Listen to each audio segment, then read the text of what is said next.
estará trazendo a mensagem essa noite será Pastor Lucas. Vamos recebê-lo com a salva de palmas essa hora. Meu Deus, com certeza você será abençoado essa noite. Estenda as mãos aqui para frente. Meu Deus, em nome do Senhor Jesus, nesta hora eu te peço, Senhor Jesus, uma unção de graça, de poder, de sabedoria, de autoridade, Senhor Jesus, do teu Espírito Santo sobre o teu filho, para este momento que estará nos trazendo a tua palavra curadora, a tua palavra libertadora, a tua palavra salvadora, em nome de Jesus, amém.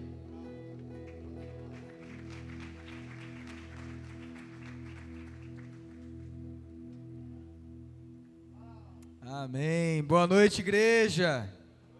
Quem está feliz hoje, dá um brado aí.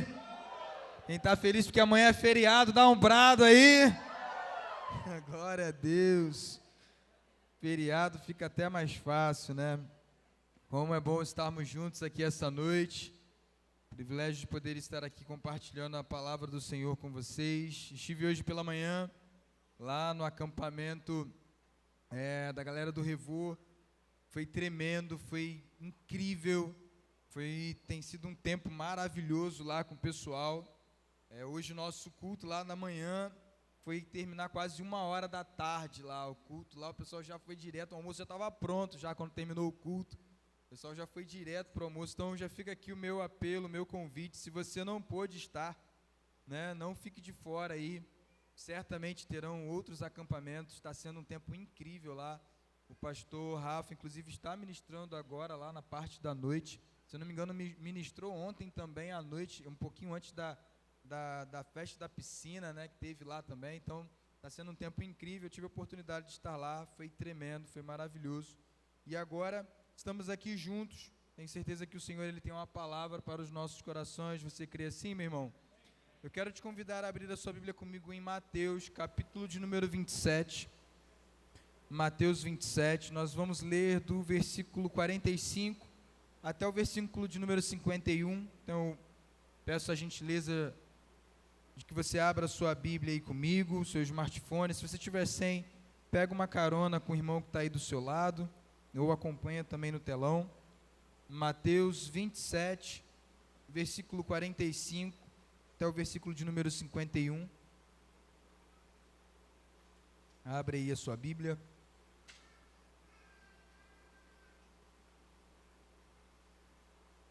Amém. Você encontrou? Amém?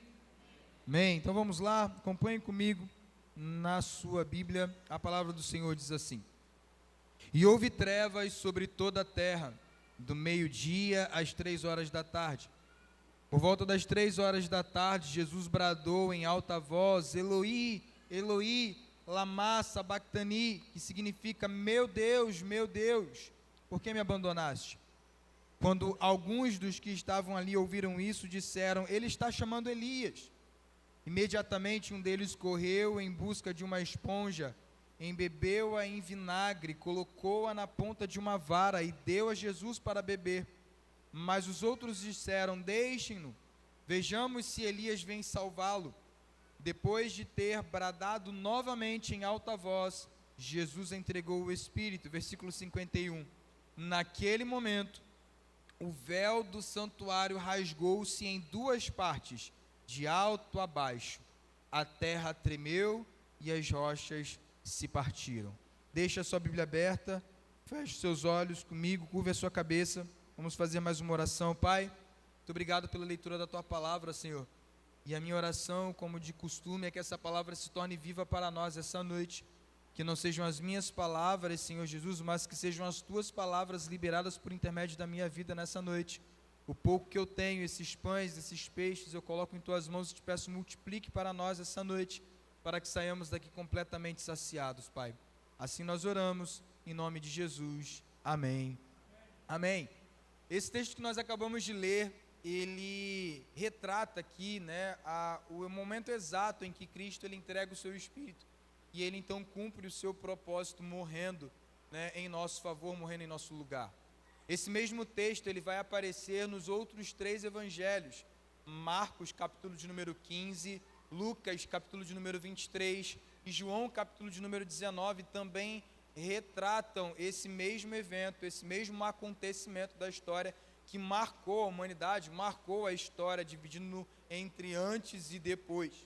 E especificamente a respeito deste momento, eu queria compartilhar com vocês especificamente o versículo de número 51 que nós lemos, onde após Cristo ter entregue o seu Espírito, após Cristo ter entregue o seu propósito e declarado já está consumado, após esse fato, Cristo ter entregado a sua vida, a palavra diz no versículo de número 51 que o véu do templo, ele então se rasgou de cima até embaixo.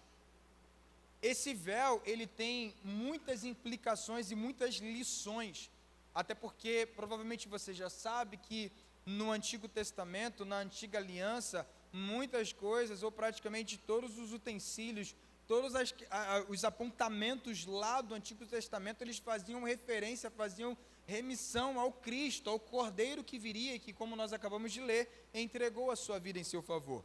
Então, nessa noite, nós iremos analisar um pouco, ou estudar, ou se debruçar um pouco a respeito do véu do templo que se rasgou de alto a baixo. Então, para isso, eu queria te convidar mais uma vez a abrir a sua Bíblia comigo em Êxodo, capítulo de número 26. Nós leremos do versículo 31 até o 37.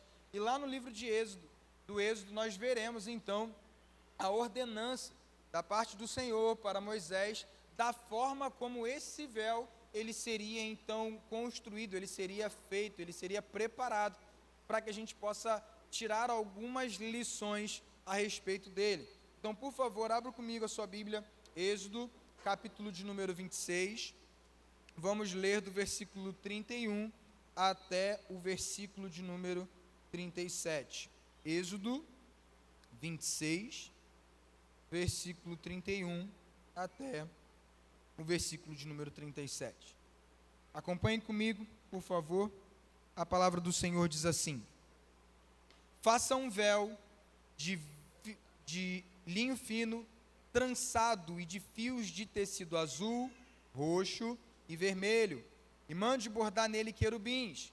Pendure-o com ganchos de ouro em 4 colunas de madeira de acácia, revestidas de ouro e fincadas em 4 bases de prata. Pendure o véu pelos colchetes e coloque atrás do véu a arca da aliança. O véu separará o lugar santo do lugar santíssimo. Coloque a tampa sobre a arca da aliança no lugar santíssimo. Coloque a mesa do lado de fora do véu, no lado norte do tabernáculo, e o candelabro em frente dela, no lado sul. Para a entrada da tenda, faça uma cortina de linho fino trançado e de fios de tecidos azul, roxo e vermelho. Faça ganchos de ouro para essa cortina e 5 colunas de madeira de acácia revestidas de ouro. Mande fundir para eles 5 bases de bronze. Pelo que nós acabamos de ler, deu para perceber que esse véu, ele era muito específico. Havia uma ordem muito bem definida a respeito de como esse véu deveria ser construído, preparado, bordado, para servir como separação entre o lugar santo e o lugar santíssimo. Esse véu, ele foi uma determinação do próprio Deus, uma ordenança a Moisés, para que ele construísse exatamente daquela forma, exatamente naquele formato, daquele jeito, com todas aquelas especificações, nada além daquilo, e nada também faltando dentro daquilo que nós lemos aqui no capítulo de número 26. E algumas coisas são muito importantes a respeito desse véu. Primeiro, a gente precisa entender que esse véu, apesar da palavra véu, né, a gente tem sempre a ideia de que é algo muito fino, não é verdade, né? Algo bem frágil, bem fino, né? Até lembra um pouco o véu que as meninas da dança, né, na hora da ministração elas utilizam, mas na verdade esse véu ele era grosso demais, muito grosso, muito pesado, parecia como se fosse um cobertor, na verdade. E isso também é importante para que a gente possa entender que nenhum homem seria capaz de forma tão assim simples rasgá-lo como aconteceu no texto em que nós lemos, né? o que revela que de fato foi uma intenção, um ato do próprio Deus, que nós iremos ver um pouco mais à frente. Então, você que está anotando aí, a primeira coisa que eu queria que você anotasse a respeito do véu, para que a gente possa compreender um pouco, né, entender um pouco a respeito desse véu, é que esse véu, ele servia como uma barreira à presença de Deus. Primeira coisa que eu queria que você entendesse era isso. Esse véu, ele servia como um limitador. Nós lemos aqui no livro do Êxodo que atrás do véu ficava o quê? A Arca da Aliança. E a Arca da Aliança, ela representava, ela tipificava a presença de Deus. Ou seja, o véu, ele servia justamente como uma barreira. Até aqui, até o véu, determinados homens, eles tinham acesso. A partir do véu, ou seja, através do véu, na presença de Deus, apenas um único homem tinha acesso. E esse acesso, ele também era limitado, ou seja, acontecia apenas uma vez por ano. Não era a qualquer momento, não era a qualquer hora. Ele não poderia, o sumo sacerdote, hoje eu estou com vontade de ir lá acessar a presença do Pai. Não era assim que funcionava. Apenas uma única vez no ano, o sumo sacerdote, para oferecer a expiação por todo o povo, ele tinha então acesso ao lugar santíssimo, ao Santo dos Santos. Ou seja, ele tinha acesso à presença do Pai. Então a primeira coisa que eu queria que você entendesse é que esse véu que foi rasgado de cima a baixo, ele servia como um limitador, ele servia como uma barreira, um sinal de que ninguém, a não ser o sumo sacerdote, ele poderia ter acesso ao Pai. Ninguém, a não ser aquele homem escolhido, poderia ter acesso ao Pai. Então a primeira coisa, você vai anotar aí é isso. O véu, ele serve como uma barreira à presença de Deus, à presença do Pai. A segunda coisa que eu queria que você entendesse, que você anotasse aí, nós lemos lá no livro do Êxodo, que esse véu, ele tinha um bordado específico. Foi bordado naquele véu a imagem, né, de querubins. O que traz para nós a ideia, a indicação de que quando alguém olhasse para aquele véu, olhasse para aquele bordado, olhasse para aquele desenho, para aquela arte que foi estampada naquele véu, entendesse que havia algo de muito valioso sendo guardado atrás daquele véu.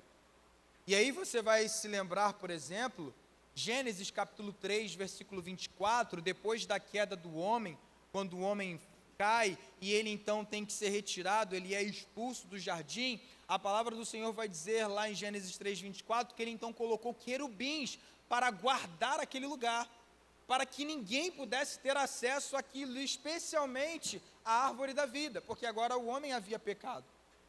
Ou seja, traz para nós a ideia, ou seja, não foi um desenho à toa, era simplesmente para mostrar para nós que aquilo que estava atrás do véu era muito precioso, era muito valioso, estava sendo guardado, estava sendo protegido, estava sendo vigiado, estava sendo, deixado a 7 chaves. Algo muito importante estava sendo guardado ali. E como nós falamos, nada mais era do que a presença de Deus que estava naquele lugar e que estava sendo guardado como figura. Então a segunda coisa que eu queria que você entendesse a respeito do véu é que o véu tinha essa ideia de guarda, de proteção, de guardar aquilo que era sagrado, aquilo que era divino, aquilo que os homens, eles não poderiam ter acesso, pelo menos não de qualquer maneira, não de qualquer forma.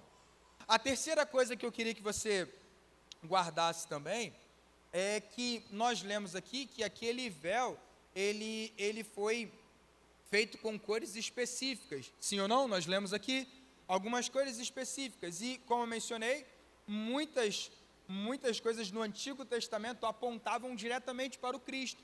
E aqui, nas cores, nos tecidos que foram utilizados, nós podemos ver isso. Por exemplo, nós vimos que aquele véu, ele foi feito com um tecido de cor azul. O azul, ele representa a divindade. Ou seja, quando nós olhamos para Cristo, nós conseguimos ver nele a sua divindade, porque apesar dele ser 100% homem, ele também era Deus, ele era 100% Deus. Ou seja, vemos no véu a cor que representa a divindade. Da mesma forma, nós vemos em Cristo a sua divindade, por ser o Filho de Deus, que se fez como um de nós, para se entregar em nosso favor.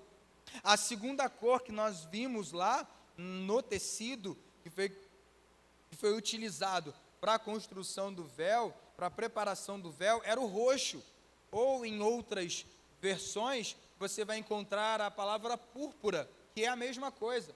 E aqui o roxo, ele representa a realeza, representa que aquilo ali era algo, aquele véu, ele era muito valioso, era algo de muito fino, muito caro. E nós vemos isso também em Cristo, porque Cristo, ele não só era o Filho de Deus, Criador dos céus e da terra, de todas as coisas, como Cristo ainda veio da linhagem de Davi, ou seja, Cristo tinha em si a linhagem, a descendência real. Cristo representaram também, através do roxo, da cor que foi utilizada para a construção daquele véu. E por último, nós lemos também que o vermelho, ou em outras versões, o carmesim, ele também fazia parte daquele véu. E o vermelho, o carmesim, ele representa a obra expiatória de Cristo por toda a humanidade, ou seja, o sangue que foi derramado em nosso favor. Então nós vemos que a construção do véu, a preparação do véu, ele não era à toa, ele não era de qualquer forma. Deus tinha um plano, tinha um propósito, através de tudo aquilo que fazia parte da confecção daquele véu que foi rasgado de alto a baixo. Então, só para a gente recapitular aqui rapidamente, a gente viu que esse véu, ele servia como uma barreira, que nos impedia de termos acesso à presença do Pai. Nós vimos que esse véu, ele tinha em si, a ideia de que algo de muito precioso, de muito valioso, estava sendo guardado, estava sendo zelado, estava sendo protegido, além do fato de que as suas cores, os tecidos que foram utilizados para a sua confecção, apontavam diretamente para o Cristo, como vimos na sua divindade, na sua realeza e no seu sangue que foi derramado por nós.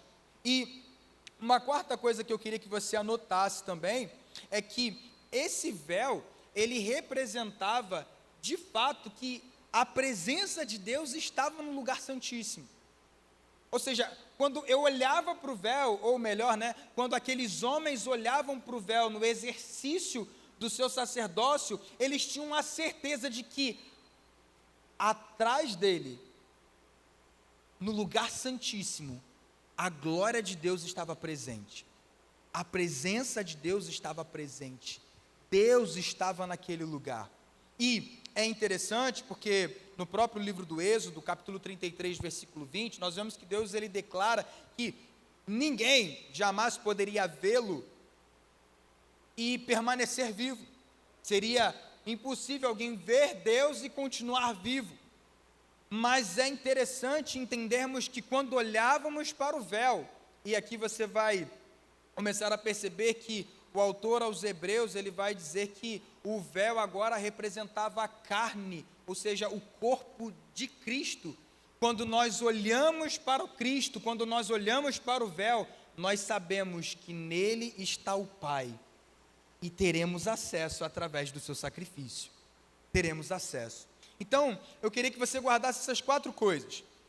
Vamos apenas lembrar e a gente vai avançar. O véu era uma barreira que nos impedia, era uma barreira que impedia o acesso ao Pai. O véu, ele tinha a função de proteger, de zelar por algo valioso, como nós já falamos, a presença do Pai. O véu, na sua construção, nos seus tecidos, eles apontavam diretamente para o Cristo e a sua obra expiatória, a sua obra redentora. E o véu também era o símbolo da presença de Deus. Quando nós olhávamos para o véu, conseguíamos entender e perceber que Deus, ele estaria ali, representado, tipificado na Arca da Aliança. Mas então a gente viu que esse véu, ele foi rasgado, amém ou não? Ele foi rasgado, quando Cristo se entregou naquela cruz, esse véu ele foi rasgado. Então, através desse sacrifício, através dessa ação, que foi do Pai para nós, porque como nós lemos, o véu se rasgou de cima para baixo, não de baixo para cima, mas de cima para baixo. Através desse ato, através desse sacrifício, nós então alcançamos pelo menos 3 coisas. E eu queria que você também anotasse nessa noite, para que você pudesse meditar e refletir ao longo da semana, durante as nossas células, os nossos encontros. 3 coisas nós alcançamos aqui, pelo menos nesse ato. A primeira coisa que eu queria que você anotasse aí, é que nós agora tivemos acesso a algo que havíamos perdido há muito tempo. Falei isso no início. O véu, ele era algo que nos impedia de chegar à presença de Deus, sim ou não? O véu era algo que nos impedia de acessarmos o Pai, de acessarmos a presença de Deus. Mas agora, mediante o sacrifício de Cristo, mediante o seu sangue derramado, meu irmão, o véu se rasgou e agora nós temos acesso ilimitado à presença de Deus. Nós temos acesso a Ele, nós temos acesso direto ao Pai. Não há necessidade mais de intermediação, não há mais necessidade de alguém intervir, não há mais necessidade de alguém ir em nosso lugar. Por quê? Porque agora, através do sacrifício de Cristo, eu e você temos acesso ao Pai. O véu se rasgou e agora Deus está dizendo: vocês têm liberdade para me procurar, vocês têm liberdade para me acessar, vocês têm liberdade para me buscar.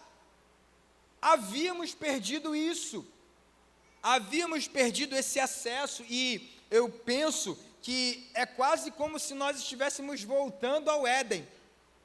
Vocês se lembram que todos os dias, a palavra do Senhor diz que no final do dia, ou na viração do dia, Deus ele tinha um encontro com Adão para que pudesse se relacionar com ele. Era um acesso direto, era um acesso ilimitado. E agora, mediante o sacrifício de Cristo, é como se nós tivéssemos acesso ao Éden novamente, nós temos livre acesso ao Pai. Nós podemos buscá-lo em qualquer momento, em qualquer circunstância. A gente não precisa esperar para que chegue o dia da expiação, o dia da purificação de pecados, para que o sumo sacerdote vá até o Pai e clame por nós. Não, não, não. Agora nós podemos dobrar os nossos joelhos, levantarmos as nossas mãos e clamar: Pai, aqui estou. Porque nós temos acesso liberado, nós temos acesso direto. Nós temos acesso direto. Então, a primeira coisa que eu queria que você entendesse, que você guardasse, que um dos benefícios desse sacrifício é que agora nós temos um acesso que já não tínhamos antes. Nós temos livre acesso à presença do Pai. Então, essa foi o primeiro benefício que nós alcançamos mediante o sacrifício de Cristo, mediante o rasgar-se do véu. O segundo benefício que nós encontramos aqui, através desse ato, através desse sacrifício, é que agora nós temos um exemplo que não tínhamos antes. Abre comigo a sua Bíblia, por favor, em Hebreus, capítulo de número 2. Hebreus 2, versículos 17 e 18. Hebreus, capítulo de número 2, versículos 17 e 18.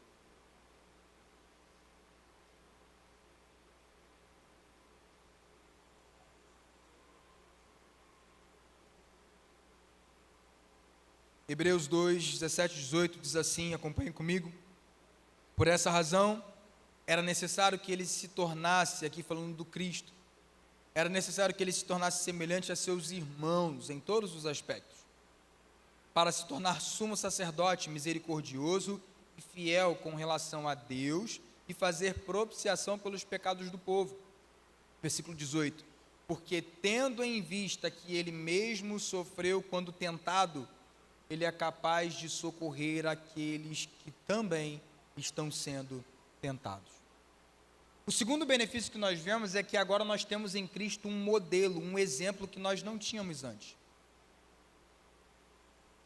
Deus, em toda a sua soberania, em todo o seu poder, Ele poderia enviar Jesus, enviar Cristo já adulto, simplesmente para cumprir o propósito: você vai ser o meu sacrifício perfeito. Eu vou te enviar já na idade exata em que você precisa se sacrificar, em que você precisará morrer por toda a humanidade. Mas não foi assim que aconteceu. Pelo contrário, Cristo, Ele nasceu, Ele cresceu, se desenvolveu como um de nós. Cristo, Ele experimentou as mesmas frustrações que eu e você experimentamos. Jesus, Ele entendeu o que era ter necessidades, Ele entendeu o que era passar fome. Jesus entendeu o que era sentir dor. Jesus entendeu o que era ser abandonado, o que era ser traído. Jesus, Ele passou por todos os processos que eu e você passamos. Jesus, ele não veio tão somente para cumprir um propósito, mas Ele veio muito antes para viver, para experimentar, para sentir tudo aquilo que nós sentimos.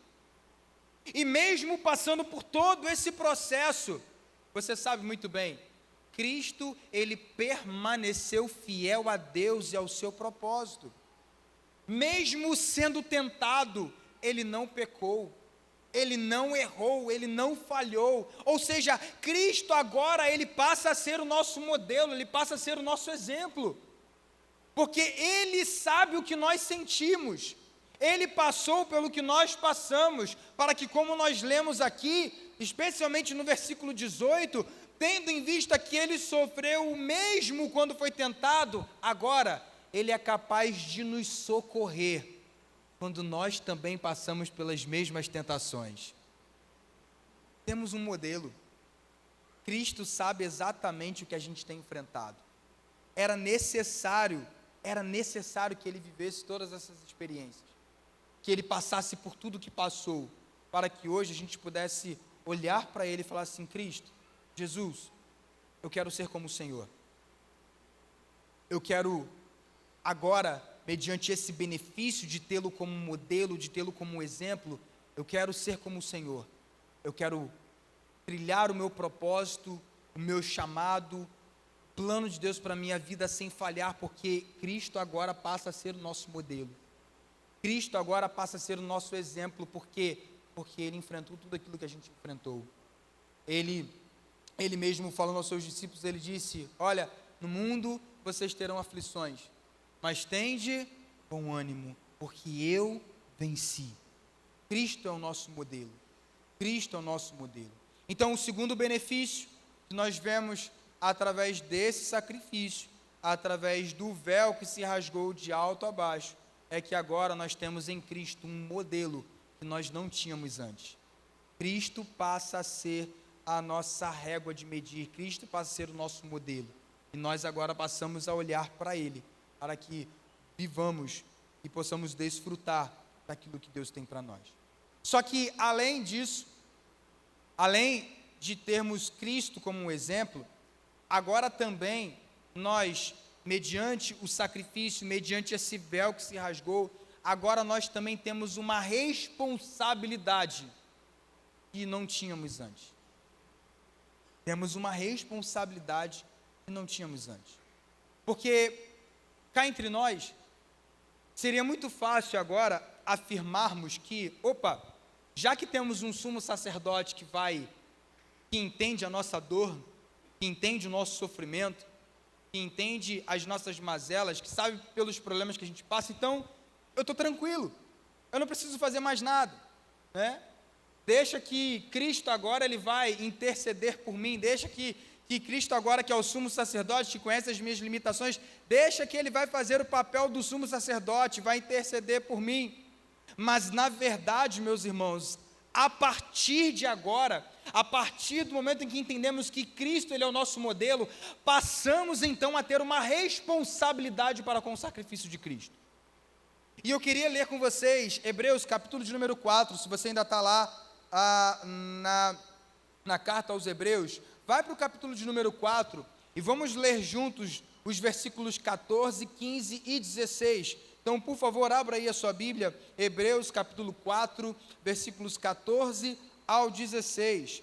Eu quero que você acompanhe comigo.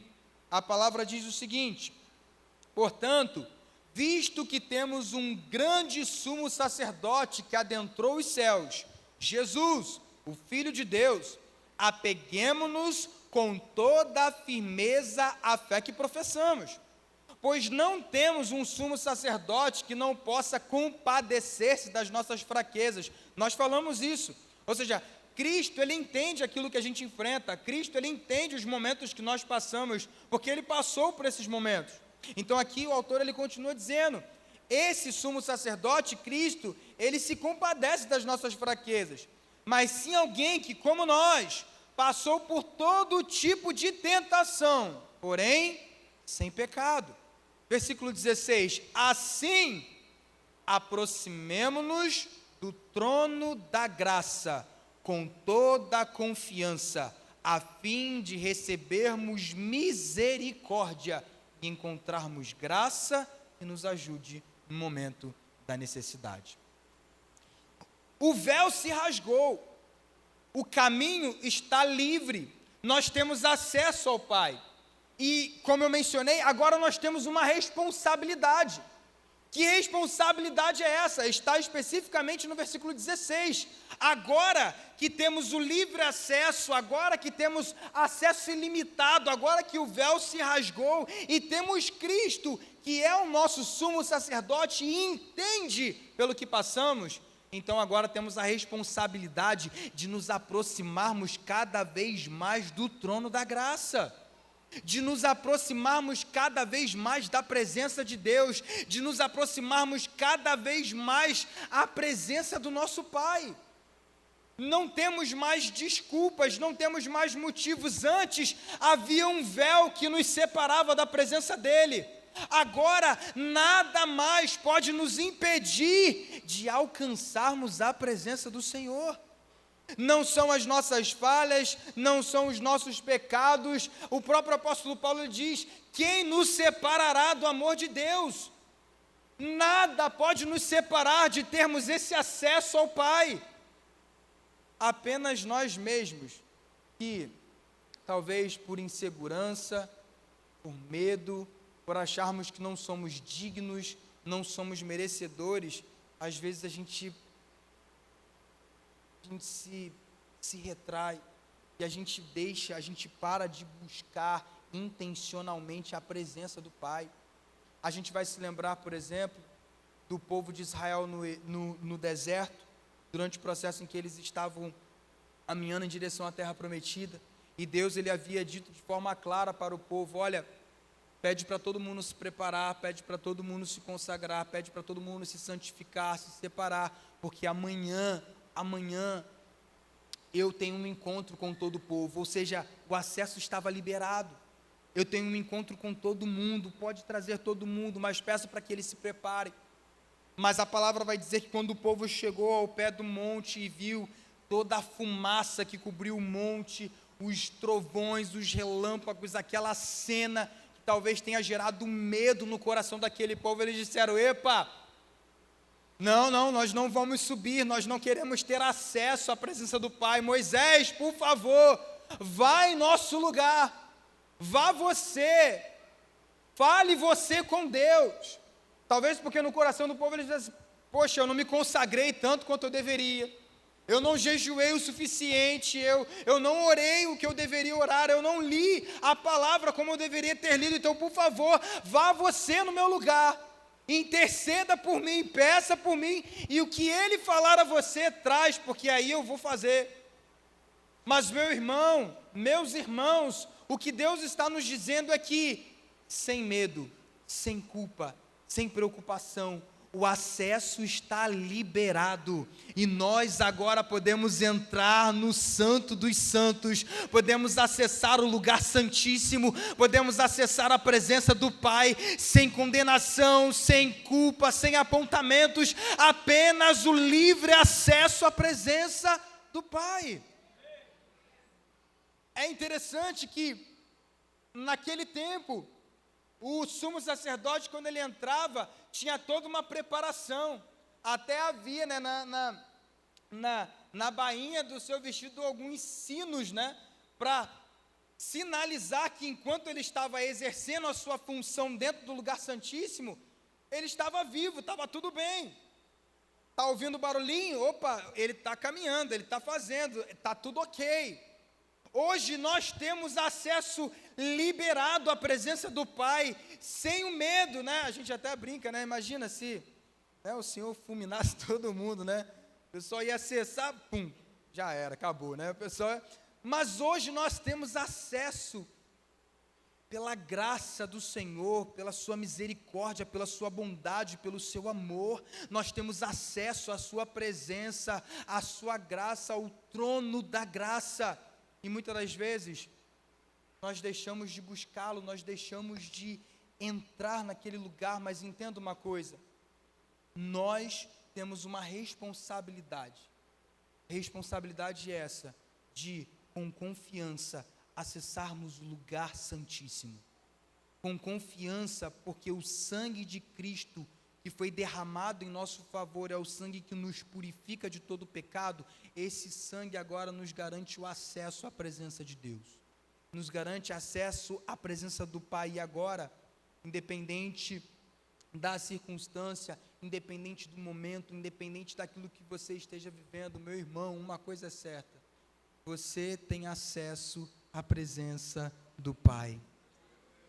Você pode agora, no seu lugar, falar assim: Senhor, me purifique. Senhor, me perdoe. Senhor, desculpe porque eu falhei hoje. Perdão porque eu fiz aquilo que não deveria. Senhor, me perdoe porque eu fui falho. Senhor, me perdoe porque eu falei mal com meu irmão. Ou seja, nós temos acesso liberado, ilimitado à presença de Deus. E a verdade é que a gente tem negligenciado isso. A gente tem se esquecido de que nós temos esse livre acesso. Às vezes a gente fica tão desesperado com as coisas desta vida, preocupações, angústias, medos, aflições, quando na verdade tudo aquilo que a gente poderia fazer era deixar tudo isso de lado, se ajoelhar diante da presença do Senhor e acessar o lugar santíssimo, acessar a presença do Pai. Por quê? Porque o véu foi rasgado. O véu se rasgou mediante o sacrifício de Cristo, e como eu disse, esse véu se rasgou de cima para baixo. Ou seja, era como se Deus estivesse dizendo: aquilo que separava vocês da minha presença, agora não existe mais, porque eu estou rasgando, eu estou abrindo, eu estou liberando. Agora vocês têm acesso a mim, mediante o sacrifício do Filho de Deus. Nós temos acesso. Eu queria terminar com a leitura do capítulo de número 10 da carta aos Hebreus. Eu queria que você abrisse comigo a sua Bíblia. Hebreus, capítulo de número 10. Eu quero ler com você. Eu quero ler com você a partir do versículo de número 15. Hebreus 10.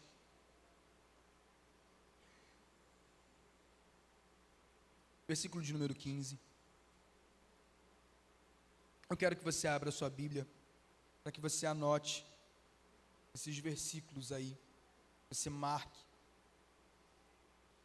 Hebreus 10, versículo 15, diz assim: o Espírito Santo também nos testifica a esse respeito. Primeiro ele diz: esta é a aliança que farei com eles, depois daqueles dias, diz o Senhor. Porei as minhas leis em seu coração e as escreverei em sua mente. E acrescenta: dos seus pecados e iniquidades não me lembrarei mais. Antes da gente continuar, receba isso essa noite, meu irmão. Dos seus pecados, dos meus pecados, das nossas transgressões, dos nossos erros, Ele não se lembrará mais. Ficou para trás. Esse é um novo começo, esse é um novo tempo. Os nossos pecados foram apagados pelo sangue de Cristo derramado em nosso favor. Versículo 18, segue aí. Onde esses pecados foram perdoados, não há mais necessidade de sacrifício por eles. Portanto, irmãos, temos plena confiança para entrar no lugar santíssimo pelo sangue de Jesus, por um novo e vivo caminho que Ele nos abriu por meio do véu, isto é, do seu corpo. Temos, pois, um grande sacerdote sobre a casa de Deus. Assim, aproximemo-nos de Deus com um coração sincero e com plena convicção de fé, tendo os corações aspergidos para nos purificar de uma consciência culpada e os nossos corpos lavados com água pura. Apeguemo-nos com firmeza à esperança que professamos, pois aquele que prometeu é fiel. Nós temos acesso, pelo sangue de Cristo, nós temos acesso ao Pai. Nessa noite eu quero que você saia daqui, meu irmão, entendendo que nada pode te separar desse acesso ao Pai. Nada. E nessa noite eu quero que você saia daqui, foi mencionado pelos pastores que a Páscoa representa uma nova estação, um novo tempo. Estamos hoje no domingo de Páscoa. E quem sabe, não é esse o dia que o Senhor marcou na sua agenda para transformar a minha e a sua história. Que o Senhor marcou para que a nossa vida ela fosse transformada de uma vez por todas. Para que possamos agora, a partir de hoje, experimentar com confiança, como nós lemos aqui, o livre acesso que nós temos ao Pai. O livre acesso que nós temos ao Pai. Porque, diferente da antiga aliança, não estamos mais a falar de sangue de animais, mas do sangue do Filho de Deus, que foi derramado em nosso favor. Sangue esse que nos cobre e nos purifica de todo pecado, para que dessa maneira a gente consiga entrar livremente no lugar santo dos santos, sem medo de que o Senhor ele venha nos fulminar ou nos consumir, mas na verdade a certeza que temos é apenas uma, de que Ele está naquele lugar santíssimo nos esperando para ter um relacionamento profundo conosco, para ter um encontro, para ter um diálogo onde nós iremos nos aprofundar cada vez mais nele. Como diz a palavra, conheçamos e prossigamos em conhecê-lo. Eu quero te convidar a ficar de pé no seu lugar essa noite. Eu queria que você fechasse os seus olhos comigo. Eu queria que por alguns minutos, enquanto você vai refletir sobre essa palavra, você também oferecesse o seu louvor a Ele, a sua adoração. Então feche os seus olhos agora, não deixe que nada te distraia, e ofereça a sua adoração a Ele nessa noite.